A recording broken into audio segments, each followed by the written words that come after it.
Hello everyone, welcome to the Green Man channel. Hope you're all doing good and well. So time for a Saturday premiere and time for another horror films first watch tier list, the sixth in this series of videos where I group together all the horror films I've recently watched for the first time, and I decide on how I rate them and which tiers they're going to go into. So everything that goes into S tier is everything I rate the best or the highest. Everything goes into D tier, it's everything I like the least, everything I rate the worst. And we've got 11 films this time. Actually, some pretty cool film posters as well, although the quality of the films doesn't always match the quality of the film posters, I should say. And yeah, we've got quite a mix of genres of horror films here. So you've got survival horror, you've got supernatural horror, shark-based horror, or slaughter/torture type horror here, a mockumentary thing. So you've got a whole range of stuff here. And I'll sort of say probably which ones I'd recommend. I mean, you can probably guess from the tiers which ones I'm going to recommend. It's generally the ones that are kind of B tier and above. Are the ones I would usually suggest that are probably worth watching at least the once. So anyway, enough of that.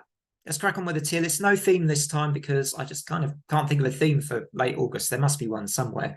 But also, I just want to crack on with these films. So let's start with Influencer, a film which came out this year. This is a social media-based horror directed by Curtis David Harder. It stars Cassandra Nord, Emily Tennant, and Rory J. Saper.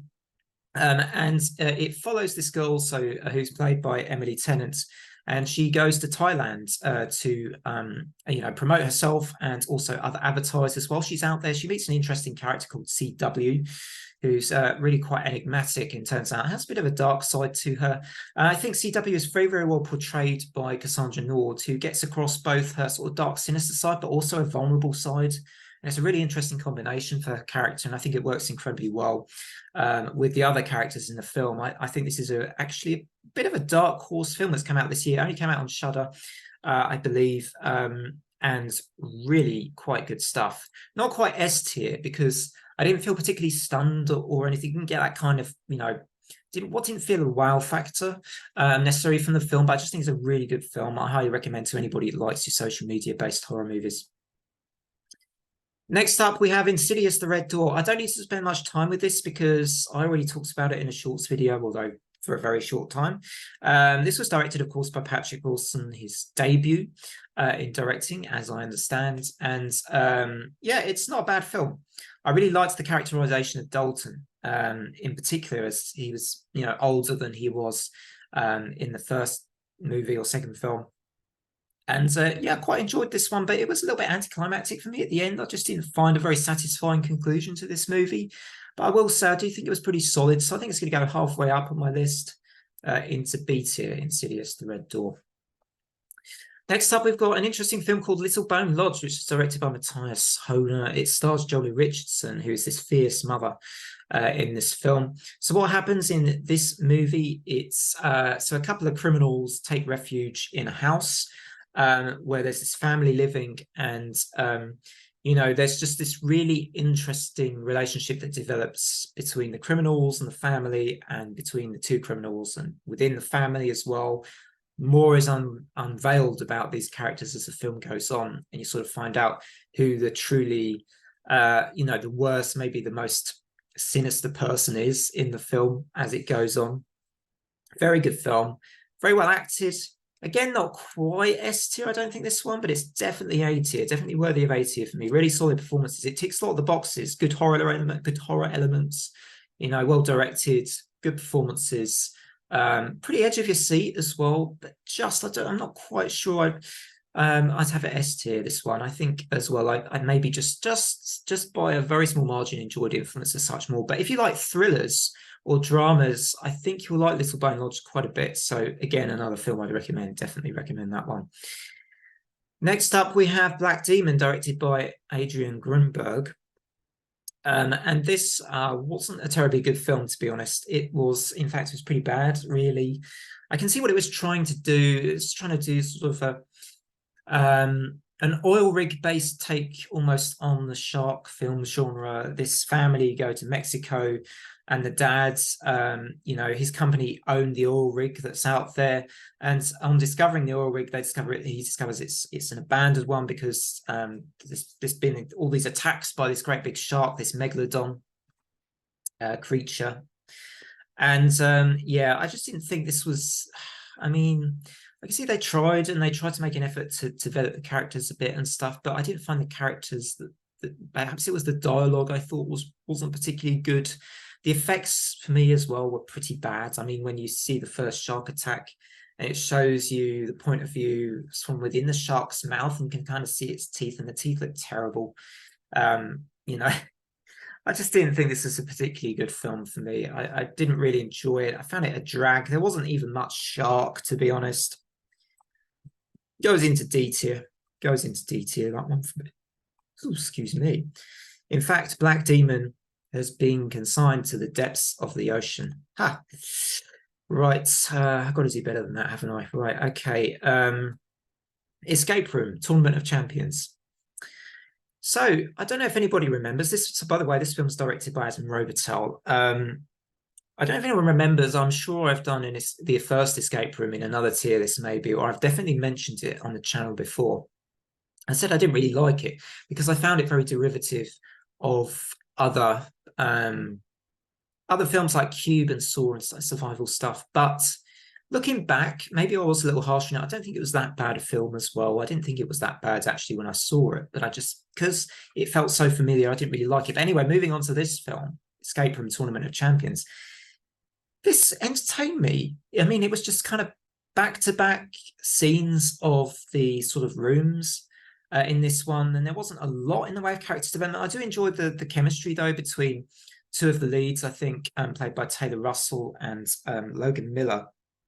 I think that's Ben and Zoe in the film. And I liked this one quite a bit. I also liked the character that got played by Holland Roden as well.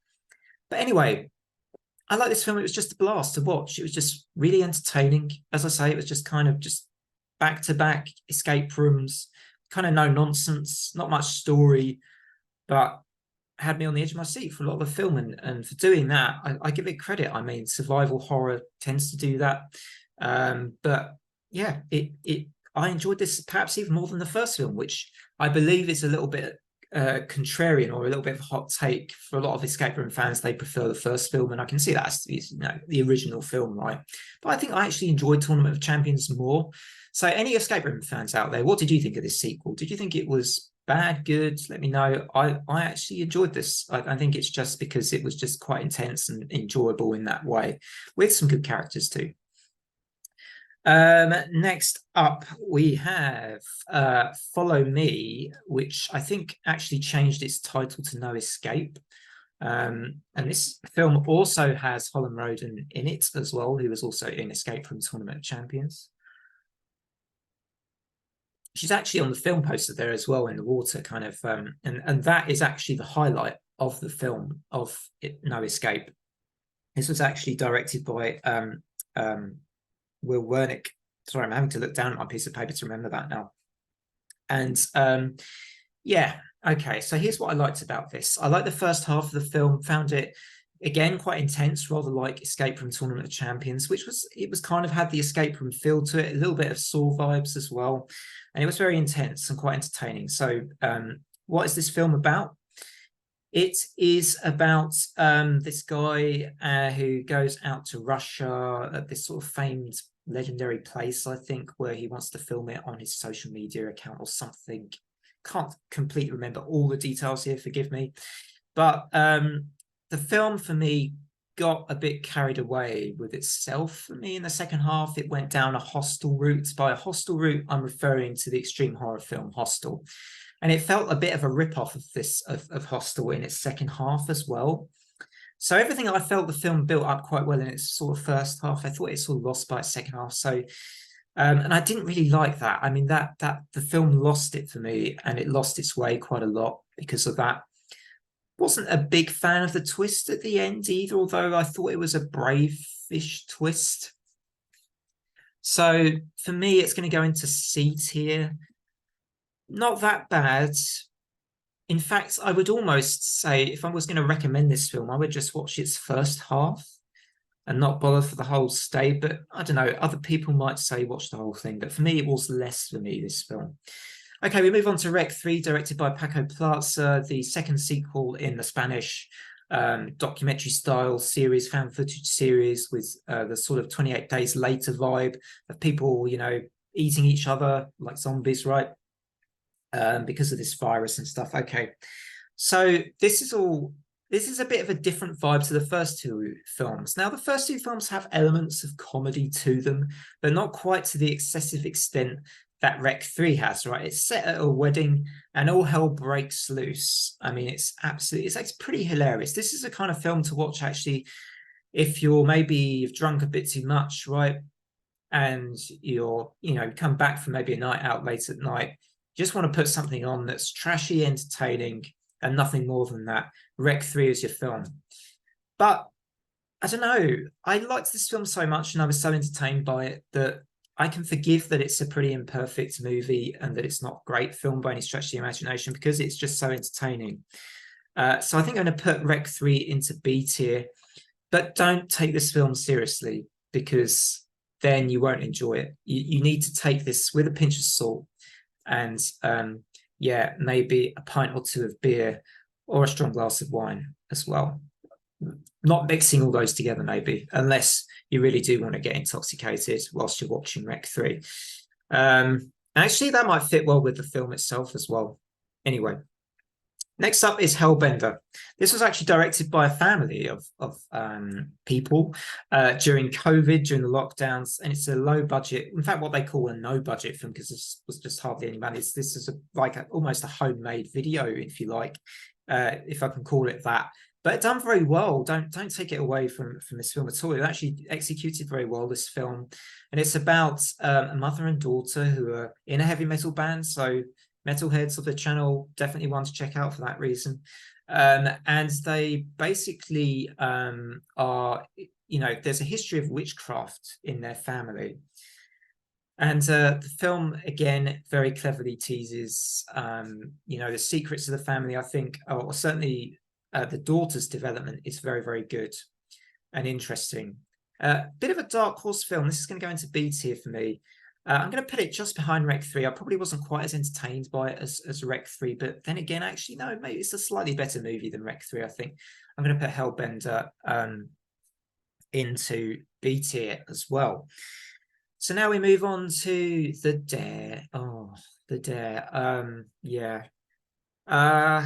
So, okay.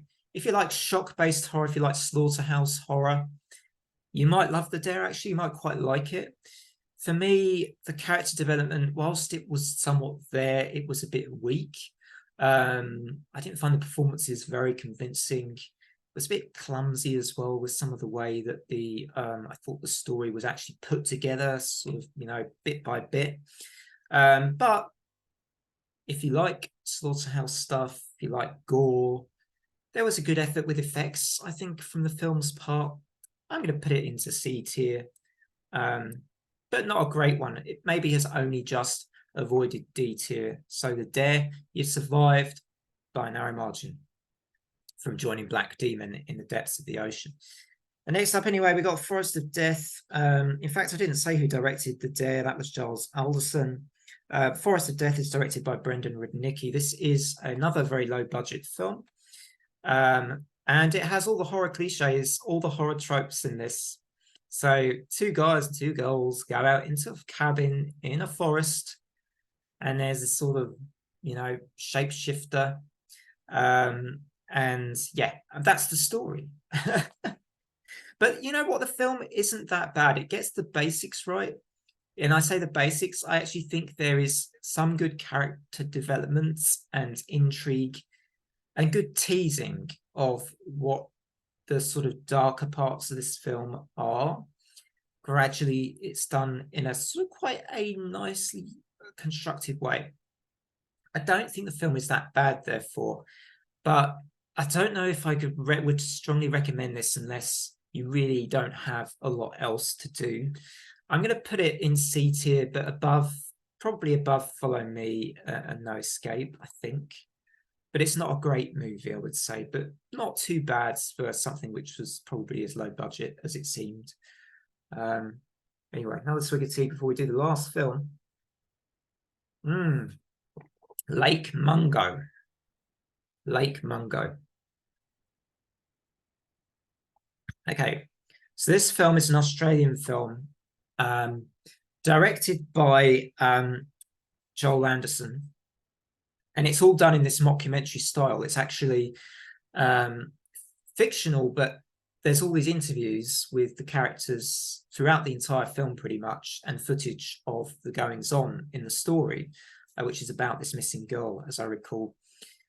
So, very, very original idea, pretty well executed, but overall, I'm not sure that the film did quite enough to keep me engaged all the way through. It's quite slow paced because of it's the way it's done, but top points for originality. And actually, the parts of the film that were creepy were pretty creepy. So I have somewhat mixed feelings about this. I'm going to put it back on B tier, just next to Rec 3 there. Anyway, nothing has made S tier, but I will say the film talked to me, which I wanted to see, but didn't manage to go and see. I certainly haven't seen it yet.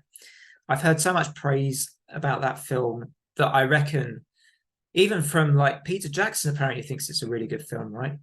I reckon that might have been my S tier film, but I can't say that without obviously watching the movie.